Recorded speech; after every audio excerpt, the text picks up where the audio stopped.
that road mapping process that we go through with each of our clients when they onboard with us. And so it was nice to get that kind of extra level of detail. Yes. And it's nice because it's also non-binding. You can do the assessment, do the OML assessment, and then if you like ours and want to come back, you can always do so. One of our core values is being honest and forthright, and really the OML assessment is to give you an honest picture of your IT and cybersecurity environment and your situation and kind of where you are. And I think, something that Wayne pointed out in the webinar was that, either you come to us with a known problem, right? Or you come to us and you don't know what you don't know.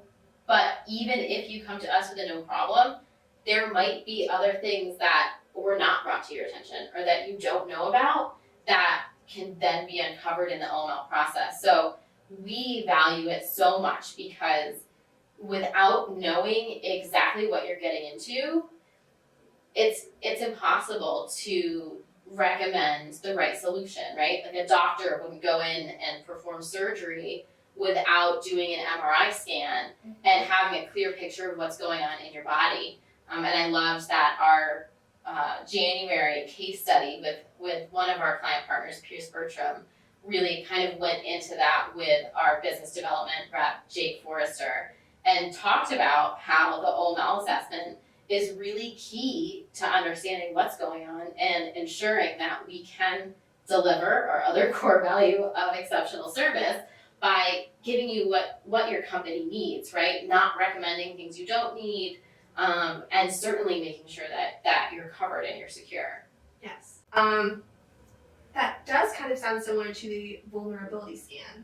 How does it differ? Yeah, and I think, Tom kind of started this example and Wayne kind of added on, where think of a vulnerability scan as walking through your house and checking to see which windows and doors are locked or checking to see if they are all locked, and then finding the ones that aren't locked, right? That's a vulnerability scan where you're finding those vulnerabilities. Yes. Whereas the OML assessment is more like walking through your house, finding, seeing if all the doors and windows are locked, finding the ones that aren't locked, also finding the ones that have older locks or less secure locks, or the windows that have a balcony outside them, making them easier to break in through. And then also documenting who's responsible for locking the doors and windows and how that process is done. What's the process for locking the doors and windows? So you get a much broader, deeper view into your security and your IT environment with an OML assessment than you would with a regular vulnerability scan. Yeah, that's a good point there. I like the part about the older locks because it's sort of like the end-of-life hardware that some companies have, but they don't know that it's reaching end of life, and then when it fails, because it will at one point, do they have a backup plan? Yeah, and those devices are really a key way that bad actors can get into your system and breach your network is through outdated hardware. That's a huge security risk. And then for the OML assessment, I like that the roadmap helps implement that new hardware, and we kind of work with the company's timeline and see what works best for them. Yeah, absolutely. I mean, the way, Wayne kind of shared an example of a roadmap that will be kind of the end result of the OML assessment, but really what it visually shows is the recommendations and the changes that will be needed in terms of operational improvements and then also infrastructure improvements. So it kind of divides them up visually that way so you can see what kind of investments you might be looking at down the road. No pun intended there. And it also breaks it up, like you said, on a timeline. So there are certain things that are basic needs that will have to be implemented during that onboarding period. Sort of like the pianos that you mentioned. Yes, exactly. Just like those hanging pianos, like the Roadrunner and the Anvil, the things that are just big, massive, and just waiting to fall. So we want to get rid of those big risks. take care of the basic needs. And that's really going to be at the front end of that timeline or that roadmap, because those are most important. Then we kind of will recommend the next set of things, of solutions or tools that we recommend that kind of take care of your standard needs. Let's use more of like a best IT practice. Standard needs is more like good IT, right? Okay. So we're now we've covered like the red flags or the falling, the hanging pianos, and now we're kind of at good. We're at a good spot, but there's still room for improvements, which is kind of what we recommend in that third kind of time frame, which covers kind of proactive needs. So these things kind of touch on process improvements or those bigger projects. Okay, so now this is better than good. Yes. So now we're at the better IT. Awesome.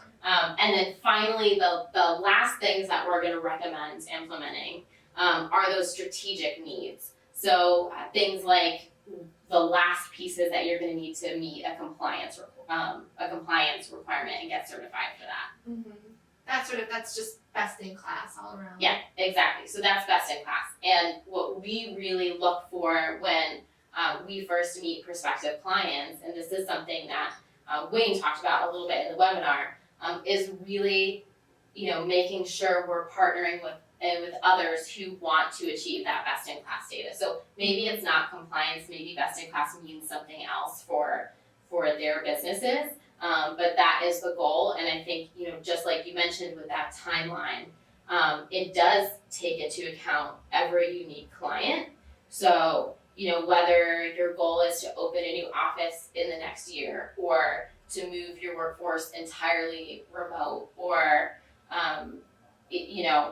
anything like that, all of those things will be taken into account in the timeline, so that you're looking at a plan and a strategy that fits your financial needs or financial constraints, and also keeps your business as secure as possible.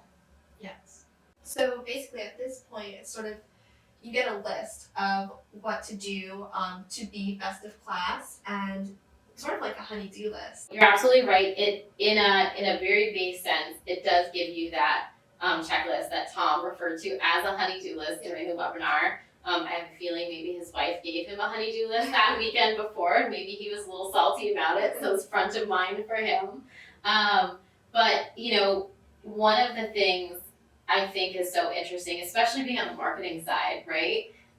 We're always looking at what people are downloading the most, and looking into research and reports about kind of what's the most popular pieces of content, and checklists are hugely popular in every industry because there's something very comforting, right, about having a list of everything you need to do to accomplish what you want to accomplish. Like, it makes it very black and white, very straightforward. So straightforward. I love checklists. Yeah. So in a very simplified kind of nutshell, and in a visual one, that's what the OML assessment and the roadmap give you, is a extremely tailored, customized checklist of everything that your business will need to do.